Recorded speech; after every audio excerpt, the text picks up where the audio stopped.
Hi, this is Susanna Barton, founder of the Grand Plans online community. Welcome to episode 8 of season 2. So glad you're here.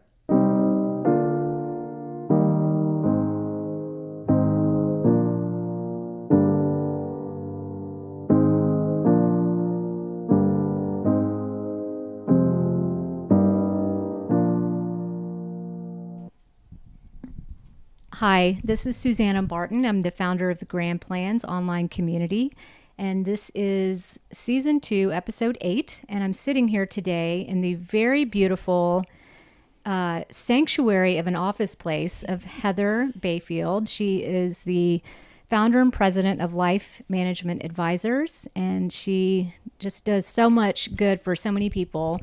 And as I was telling her earlier, she's like the person I've been wanting to be on this podcast since day one, and here we are. So welcome, Heather. Thank you so much, Susanna. I'm excited to do this. I appreciate you asking. Yeah, sure. Well, let me do the official stuff and read your bio, which I got from your website. Okay. So I hope it's kind of old, but okay. I hope it's still doable. Heather is the founder and president of Life Management Advisors. She worked as a trust officer for Sun Trust Bank in Ponte Vedra Beach and has been responsible for the administration of personal trust accounts, charitable trusts, estates, investment management accounts, IRAs, guardianships, perpetual care trusts, and foundations. That's a lot of work. She graduated from Florida Graduate Trust School and earned the designation of Certified Trust and Financial Advisor in 2001. And before that, you were at Merrill Lynch. Yeah. And I don't think I knew that. But what I did know is that you graduated from Sweetbriar College, which is near my alma mater, Hollins. Yes. And which is where our paths initially crossed. That's right. Way back when. So anyway, Heather, thanks again for sitting down. Of course. And I thought we could just start out by talking about what you and your company, what you do, because I think a lot of people don't realize the scope and opportunities that there are with a company like yours. I found my way into working with one similar to what you do, but not completely, when I was working with an elderly couple down in South Florida and found someone who was a daily money manager, which is one of the things you do in addition to maybe some geriatric care management. And then I like to say you're just like your client's loved one, your person, their person. The family member that would do it if they could or if they existed. And we do all of that. We also do a lot of fiduciary work and that kind of thing. But probably the best way for me to explain it is to tell you how I even started the company. Yes, I've been dying to know how you got into all this. So it was when I was at SunTrust and working as a trust advisor, and I had a client that I went to. I'd been trying for months to get in to see her, and she would never come into the bank. So I finally went to her house, and I walked in the door, and I saw, first of all, I was terrified because I thought she was going to fall every step she took, because she had rugs all on her ground, and they were peeling up on the edges, and I kept thinking, oh, she's going to go down any second. Gosh. And then I looked in the kitchen, and there was just a pile of dirty dishes in her sink. I mean, probably 2 feet high of dirty dishes, and then walked into the living room, and every surface was covered. So she had literally every surface in the house, probably a foot or 2 feet high, with paper. Wow. And I started to sit down with her and go through her financial stuff and talking about her accounts, and she just started to cry. And I said, what's going on? And let's just put this away and let's talk. It turned out that her husband, who had been a CPA, very smart man, had had to go. He was very sick and had a number of medical issues, and she had hired caregivers in the home, and the caregivers had stolen from her. Oh, wow. And she had hired them kind of under the table, so she thought she had done something wrong. And so she didn't want to report it. Mm-hmm. And so she ended up having to put him into a facility, which is not something she had ever wanted to do. And had started to fail at paying her bills. So all the stacks and piles that I was seeing, you could see there were bills and checks that she hadn't deposited and things like that. Mm-hmm. And I said, okay, we can work through this. Let me figure it out. We'll, see if we can get him home, and we'll get caregivers for you. And I can, we can pay your bills at the bank. And, but she was very independent. She didn't want to give up the bills, which is, so she wanted somebody to come to her and pay them. I looked everywhere and I couldn't find anybody who would come to her and pay the bills. Mm-hmm. And that's when I realized, okay, this is an opportunity. There are probably other clients that I have that are in the same position that would want that kind of thing. And so that's when I put together a business plan and started the business. Mm-hmm. So originally it was just to pay bills for people and help them with, getting the services that they needed in their home. Right. As what is an outreach of the bank sometimes in some situations, depending, but so there are not lots for of trust everybody. departments that will do that. Yes. And they will have the bills come directly to them, and they will pay the bills for you. The problem is that they don't have a person on site. So number one, if you're independent, you want to still be able to see all of your bills. That's not going to happen. And number two, sometimes trust companies even hire us to come in because they can't be there and see if a refrigerator is being bought for the house, they want to see that the actual refrigerator is sitting in the house. Mm-hmm. And so what's happened in the past is when trust companies have called us to help, it's because there are caregivers in the home or a family member sometimes who's in the home who, maybe takes that refrigerator instead. Yeah. And so the money that, they think is going out and being spent for the client isn't actually. So it's really good to have a person on site that can make sure that things are being handled appropriately. So how did your business begin to grow once you saw the need, the niche? How did you start growing your business, or did it just start coming to you? How did you grow I actually had a lot of other trusted advisors that I worked with that they would refer business over. So CPAs, attorneys, financial advisors, every once in a while, doctors. So other people that are in these people's lives who see that something is kind of falling through the cracks and they're struggling for some reason or another. Mm-hmm. That's usually where we get our clients. We really don't advertise. It's almost always from some other trusted advisor or because somebody hears about us from another client. Right. And tell me a little bit more about what the scope of your business and its current rendition. I mean, you do a lot. It has. Yeah, but you know, there's so many services you provide. Could you take a second just to kind of go down the list and... Of course, yeah. Tell us what you do. Of course, it started out just as the bill paying and that sort of thing, which extended into doing fiduciary work. So a lot of people who explain that just for the people who don't have the banker minds. Like that was a new term to me when I came across it. So acting in a fiduciary capacity, meaning trustee, executor, medical power of attorney, general power of attorney, acting in one of those legal capacities for a client. So a lot of times we have attorneys who will reach out to us for their clients who don't want to have to hire a trust company, and they want somebody who can be really on site, especially for the medical piece. If somebody is hospitalized, if they have a stroke or something, and they need somebody to step in and make those decisions for them. So we've really focused a lot on that piece, and we sit down with our clients and ask them lots of questions about what they would want to have happen if something happens to them. For example, do you want a male or a female touching your body when you need to be bathed? Are you okay with morphine if you're in pain? Do you want to be bathed in the shower even if it's painful, or do you want to have are you okay with a sponge bath? And now we're moving into pieces that aren't as money related, but everything related. Yes. How a person wants to live their life and what their standards are for that. And what really happened is, we were handling the financial piece and finding that there were so much in the medical side that needed to be addressed as well. And so really what we say is that we do anything that is needed to help a person stay independent and live the life that they wanted to live as long as possible. So, we ask them, do you want to stay in your home for the rest of your life? If you don't, where do you want to go? Are you okay with the facility? What are your requirements of the facility? So when we end up having to make those decisions for them, we're making the decision they would have made, not the decision we would have made. Right. So it's all clear up front.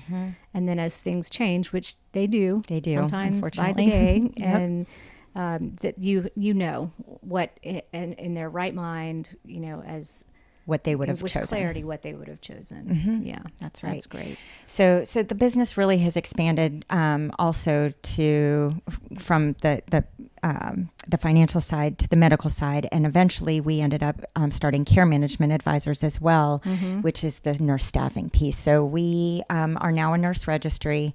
So we can provide pretty much any kind of care that somebody needs in their home.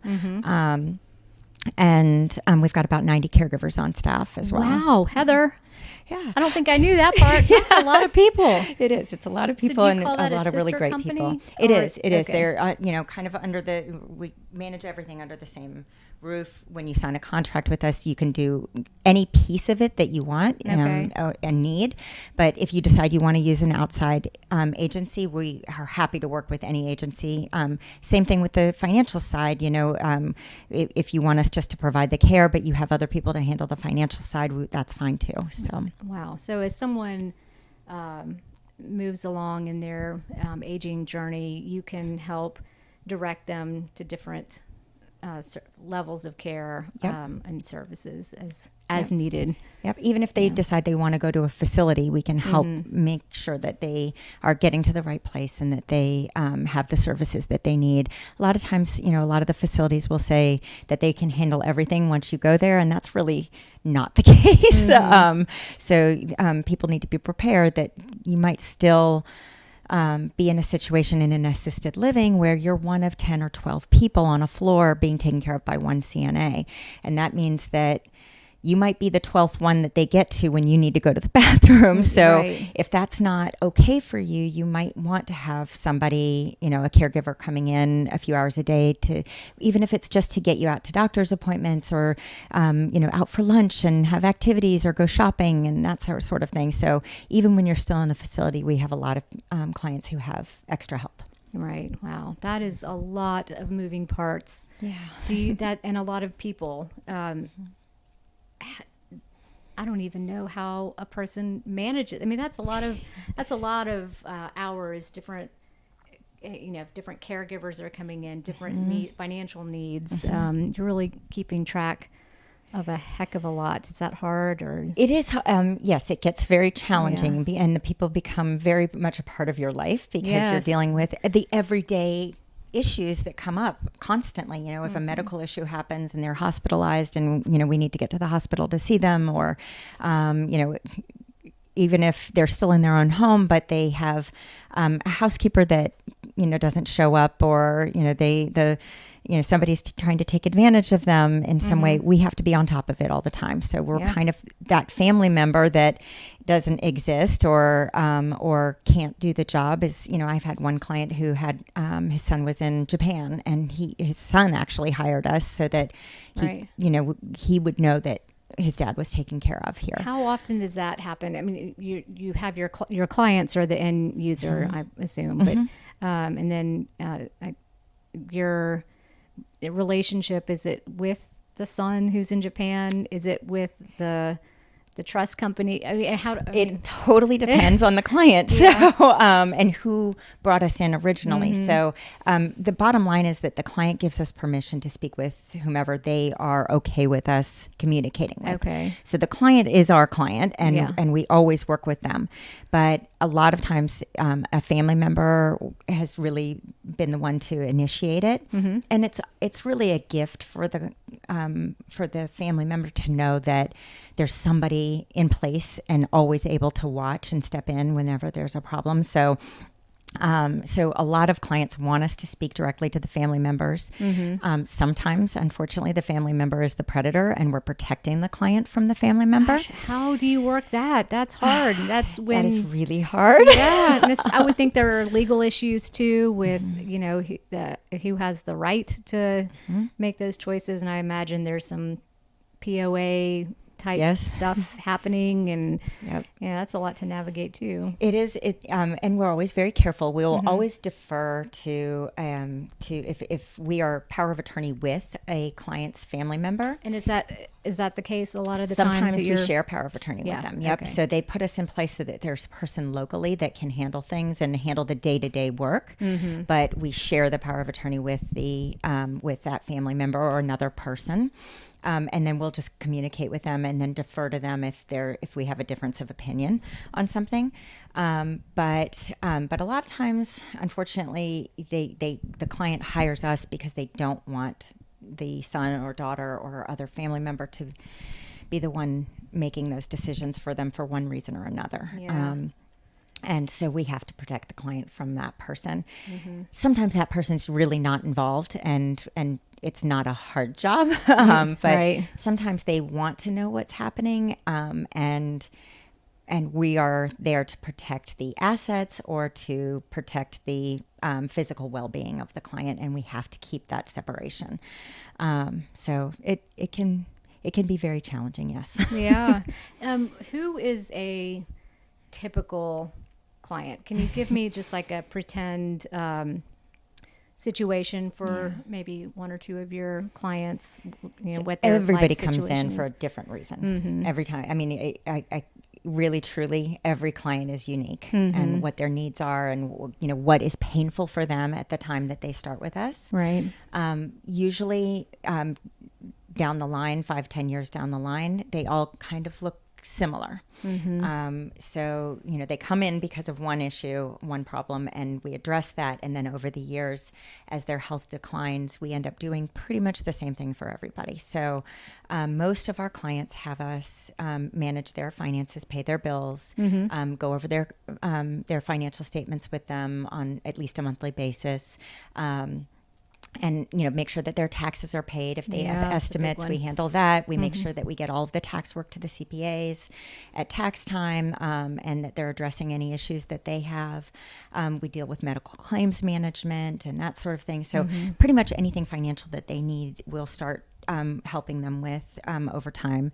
And then as they need help on the medical side, we'll step in and help with providing that care, whether it's, at the beginning, usually it's a couple of hours a week, just for, taking them to the grocery store and making sure that they have healthy meals and that sort of thing. And then getting to the point where they have 24/7 care or they are in a facility. We manage all of that up until most of them pass away. So, gosh, that is a continuum of care right there. Yeah. It's also, there's an emotional paycheck though in what I do that, you get so involved in these people's lives. It feels like family almost. Yes. How do you keep a separate, or can you? That's sometimes you can. Yeah. Sometimes it gets very, very personal and very sad, because you lose people that you love. Yeah. But that emotional paycheck is so worth it to me. We're not going to become multimillionaires on doing the job that we're doing, but I have 2 other advisors in my office who do the same thing that I do. And I think we all would say that it is that emotional paycheck that we get that keeps us going. Yeah. There's hardly ever a week that goes by that I don't have somebody that says, "I thank God you're here," or, "I appreciate what you do," or, "Thank you for what you do." And for me, that's it's really important. Yes. So wonderful validation. And you do, I think you don't know how much a Heather does until you try to do it for yourself. Yes. And realize how incredibly difficult it is. And I mean, you've done it. Well, I've done it once, and it was, for a few years, and it was actually horrible, but I won't go into that right now. But I mean, how you talked about juggling and all the things that you do. I mean, the juggle is real, and it's hard, and it is. I know people all the time use the term PTSD because it really is shocking to know how much you have to deal with when you're talking about an elderly client, customer, friend, loved one who is going through all these things. I mean, it's like stuff that most of us have never dealt with before. So, Well, and what's terrifying is that so many of these people are trying to do it on their own. Yeah. They don't have somebody to help them, or they don't have the assets to have somebody help, to get the help, which is, to me, just breaks my heart. And so it is, if they're trusting a neighbor or a family friend or something, and those people most of the time have no idea, even if their heart's in the right place, they don't know the pitfalls to look for. They don't know the dangers that are out there, the predators that are out there. So, it's hard. It's hard to navigate. And I think there's, let's start talking about the whys. And by the way, this is not a business pitch for you in particular, but you're one of the few people I know who does this, and it is just so important in my mind and in my experience to understand what professionals like yourself, what y'all do, because it is something else when it gets down to it. So let's talk a little bit about why it's helpful, how you protect your clients. And I know you've given me some examples, and I could share some myself about fraud or there are tons of examples. I mean, everything from, a driver who the client was almost blind. And so he would handwrite checks he'd let the driver write the checks for him. Oh my. And he was writing checks for $1,000 for a trip to Mayo Clinic. Oh Lord. And And it's so out there. It's more prevalent than I think anyone imagines. all the time, Yeah. all the time. And it's really sad to see. But I was shocked when I first started doing the business. Now I'm just, I'm not surprised at all anymore. Yeah. But yeah, it's definitely important to have a second set of eyes, whether it's a family member or a friend or somebody who is professional doing it, looking at these things and making sure that nobody is taking advantage. It can be anything from, like I said, a driver to a housekeeper or a caregiver, or there was even a client who had given power of attorney to a neighbor who then took their house. And, so a power of attorney is an incredibly powerful document. Most attorneys these days keep them in escrow until a person's actually declared incompetent by a doctor. And I would always recommend that. But it's super important to have that second set of eyes watching and making sure that nobody's taking advantage. And I will say that even like when you have care in the house, knowing that a person is watching is the biggest deterrent to any person to try to take advantage. So I would strongly suggest that you have somebody that's coming to your home periodically, just randomly showing up, visiting, whether it's in a facility or in your own home. Yeah. So that everybody knows that somebody else is watching. Yeah, that's good advice. I know that I had told you earlier about a couple I was helping where one of their caregivers was given the debit card freely by, or so says the caregiver. But then there was some dementia happening. Yep. So it's a confusing situation. But the caregiver was charging her car payments on this debit card. But she said they had okayed that and that it was all fine. But the cops didn't think so when we had to call them. No. So, those things happen, and it's crazy. So just making sure people are around, like you say, is somebody important. Watching, somebody checking the accounts, really looking at what the charges are on credit cards and things like that. But it can even be somebody coming in and stealing somebody's meds. We've had kids who are stealing the parents' medications. Wow. I could really tell you 1,000 stories of things that have happened, which, it'll just break your heart. But you definitely need to have somebody paying attention and watching. You mentioned that you had worked with a daily money manager, Yes. and that's there's the American Association of Daily Money Management, AADMM, and you can go to their website and put in your address, and it'll show you all of the daily money managers that are nearby. Yeah. So that's a good option. Not all daily money managers do what we do, and some of them will do fiduciary work, some of them will help with care and that sort of thing, but most of them are just handling the financial piece. Right.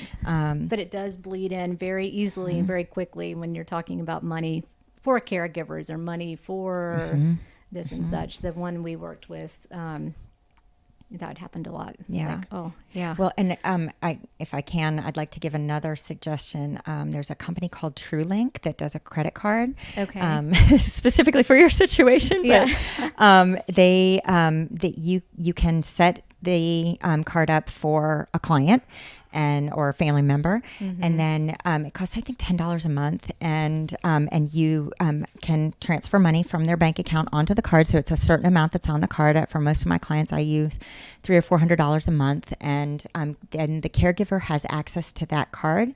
I can limit it. You have so many choices of how you can limit it. So you can say, I only want it to be used for groceries, or you can use it for everything, but you can't use it for liquor. You can't use it for online purchases. You can't use it for gambling, things like that. So you can really determine exactly what you want them to be able to use it for. And then every time it gets used, I get a message saying that it's been used, and So exactly you're how always much. watching. Yeah, I'm always watching. So, and so it's a really great tool, especially for a kid that is managing this kind of thing for a parent, but at a distance, and they want to know all the transactions that are happening. So I highly and for two recommend people to have something like access, I would think, like to that, and at an amount that's not going to wipe the bank account. Yep. Which does happen too. Yes. I mean, yes, unfortunately it does. Oh, well, and the other, we mentioned POAs and that kind of thing, which, in a lot of cases where someone's doing it on their own, someone has been designated a power of attorney, whatever. And, again, speaking from experience, there's a lot of red tape. Even if you have your designation, even if you have, the family, the client says, yeah, go ahead, pay my bills, do my stuff. There's still an endless amount of red tape to make anything happen. We're talking fax machines, like a lot of fax machines. And they that's make something it hard I didn't for know. a reason. They make it hard because they want to protect it. They're, right. Everybody's doing CYA, right? Yes. The yeah. banks don't want to just let you jump in and then they get blamed because you took somebody's money. Yeah. Banks are real hard. Banks are hard. Yeah. And SunTrust was hard. Yeah. But Truist now. It's Truist. Yeah, Truist. So, can't keep up. Yeah, but they all are hard. They really well, that's are. probably a good reason to be hard. It is. It's sometimes if you know somebody there, it's very helpful. And there are a couple of banks that I've worked a lot with, so when I walk in, they know that I'm not a predator, right. But still you have to jump through all the hoops and make sure that everything is done the right way. You definitely have to have a good relationship with the client's attorney and making sure that everything is done properly, from that perspective. Yes. So yeah, there are a lot of hoops to go through. Yeah. And all that to say too, working with the attorney, working with the banks, working with all the people, and again, in my case, I was working with the geriatric care management firm, which was working with the caregiving company, and then the daily money manager. She did all the financial management. That's a lot of fees and people to pay all the time. But in my situation, it was completely worth it because I had no idea what I was doing, and I was living far away. So I guess just to make the point that there's also, it's not the free, cheap way to do it. No. But it certainly is the smart way to do it, in my opinion, especially if you have zero experience in any of it, like I had. But I don't know. I think that's another thing to be mindful of, is that it's not inexpensive. No. But it's readily available, and it's hugely helpful to make to put some structure and fencing around a person. And can save a lot of time and money Yes. and effort and pain Yeah. for people if you do it the right way, Yeah. rather than letting something terrible happen. Yeah. Yeah. Gosh, it's such good work. And you had mentioned earlier the survival Survivor guide. package, yeah. Survival package. That's a wonderful tool. What else is in there? So for most of our clients, when we start with them, we do a survivor package. And in that package, they have everything about their life that whoever has to step in when they can't do these things for themselves would be able to easily pick that up and say, okay, this is their financial advisor, this is their CPA, this is these are all of their contacts. These are all the beneficiaries for their estate. These are their credit cards and all of their bills that they're having to pay every month. This is where they do all of their banking. If they're traveling overseas, you want a copy of their passport and their driver's license and their Medicare card and all that stuff. So pretty much everything is in this, including what they want, after they die. So if they have a prearranged funeral plan, or if they have a cemetery plot somewhere. All of that information is in there. And then, of course, we also have the medical power of attorney questions that we ask and put that all together so that when something happens, because we know eventually it's going to get us all, right? Yes, we're all going there. Something is going to happen someday. That's guaranteed. All of this is there for the person who needs to step in, whether it's us or somebody else. Right. So even if the client ends up 10 years down the road deciding that their child is the one they want to have in place, then they can pass this book on to them with all the information. That is amazing. That's such a gift to those children or whatever loved one or caregiver is stepping in to handle it, to have that knowledge. Yeah, it's really important. Nobody wants to talk about this stuff, and it does take a lot of effort to put it together. So for some of our clients, I just give it to them, and they do it themselves, and then they just tell me where I can find it when and if something happens. But some clients are past the point where they can really do it on their own. And so I have to sit with them and fill it all out with them and make sure that we ask all the questions. And if there are memory issues, we actually keep it so that it's not on property there. Again, protecting the client from anybody that might be in the home and be able to pick that up and see that information. So it's an incredibly important thing to have, but it does take time and effort and thought, to put it all together. And then you're done. And it's really, for us, it's a conversation once a year with the client to say, is there anything in here we need to change? Right. And does that happen much? Do people want to change things up? Actually, yeah. They do.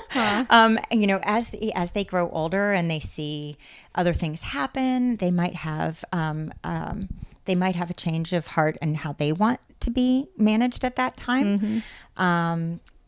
Also, things happen with family, so decisions that they might have made 5 years ago or 10 years ago can change. Right. So yeah, we do reach out to our clients once a year to make sure that they don't have anything to change, but frequently we do have things to add or change in there. And how much of this is comes as a surprise to your clients when they're going through all of the questions that are in your survival package? Are they like, oh wow, I never thought about that? Yeah. And you had mentioned that, do you want a male? Are you comfortable with a male touching your body? Touching your body. Like, I never thought about that. And I guess now I'd be like, heck yeah, bring it. No, I'm just kidding. But it's something never did I think about as being a part of my aging experience or how I would receive care. Yeah. So yes, they often are surprised by the questions. And actually, we try to do the medical power of attorney questions with the client as a conversation more than just having them fill it out. Right. Because it often brings up other questions and concerns and things while we're discussing it. So yeah, it is, it's an important document, but it's something that a lot of people don't actually want to talk about. Yeah, nobody wants to think about getting old No. and having somebody have to wipe your bottom. No. Nobody wants to do that. No, but it's so important. And I think that's what happens when you come out the other end of something really hard. It's like, yes, I'm going to think about those things. But I never would have thought about them before. Yeah. So, and what about you? Guess what, Heather? You're getting older and you're going to be, You're putting this back on me. Yeah. What have you learned that as a you've learned so many things professionally on how to handle crises day in and day out. How has that changed your planning or thought around what you're going to do to protect yourself and your family as you age, you and your husband? Well, the first thing I thought of when you said that was I ran out and bought long-term care insurance. Yes. Okay. Well, that's a big question. And that's kind of, everyone's saying like, should I get it? Should I not? It is expensive and the plans have changed drastically over the 20 years that I've been in business. Because the early ones that were sold to people, they couldn't keep up with the cost of care. They were too good. I know a few people who have them and they're like, I got the last one. I got the Cadillac of the and you can't get those anymore. Yeah. So I still highly recommend them. Okay. It's most people won't have care long enough that they will use all of it. It's for me, it's totally worth it.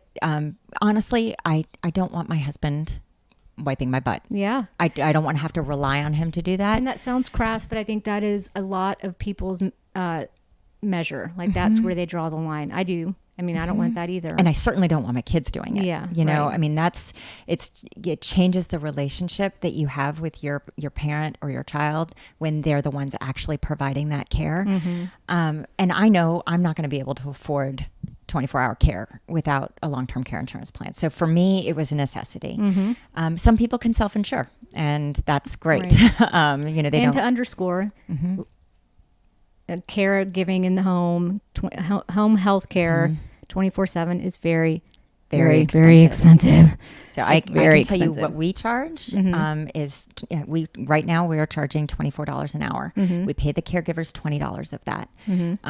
And then the rest is for our insurance and bookkeeping and all of that stuff. And honestly, I would say that is a pretty good deal. Yeah. Most places are $30 an hour. Yes. And then wherever you are in the US, it goes up from there. Yes. Certainly up north and in California, it's way more holiday than it is here in Florida. Yeah. But times 24 hours a day. Yeah, 7 days a week. And then there's probably an extra if it's like a holiday. I know some companies charge extra, but time and a half for holidays. So it gets expensive real quick, and that causes stress in other areas. So people need to think that sometimes it's not just the wife or husband that needs care, but both. And so if they're, a lot of companies will not allow one caregiver to handle two people.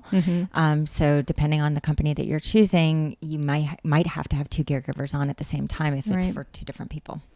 So long-term care, that's long-term important. care Anything else that you've important. looked at everything and thought, I'm definitely going to do that or not do this? Gosh, that's really hard. I do think that the facilities that are continuing care facilities are really great in, like the Fleet Landings and the Vickers Landings of here. They will, you can start out in independent living and then they guarantee you a place in assisted living and then skilled nursing or memory care as your needs change. Right.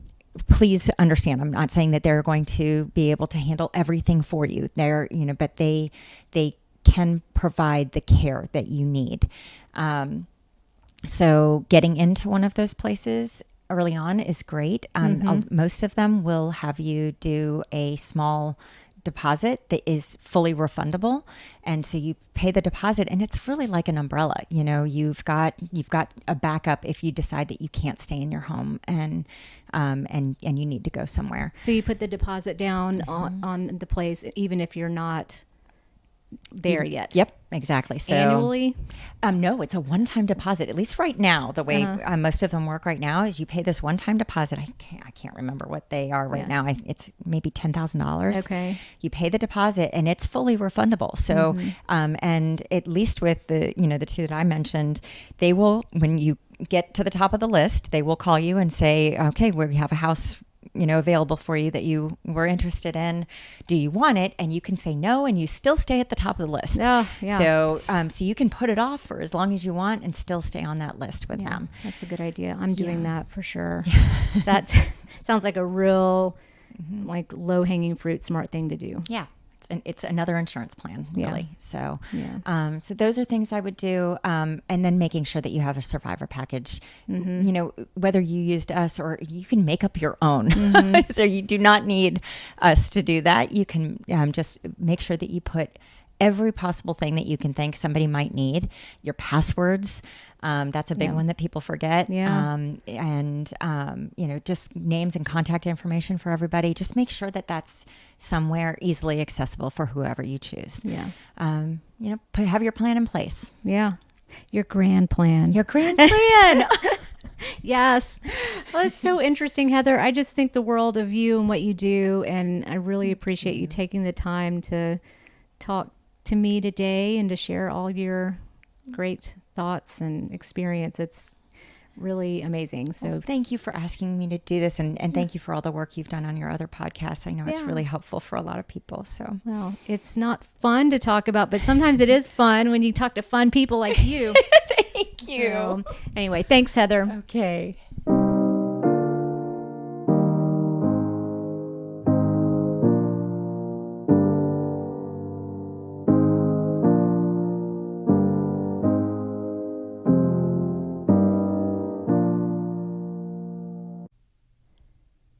Thank you so much for being with us today. We sure had a great time listening to all of Heather Bayfield's wisdom. You can look for this podcast anywhere you download and look at podcasts, and also on our website, mygrandplans.com, where they're all listed. Thanks so much.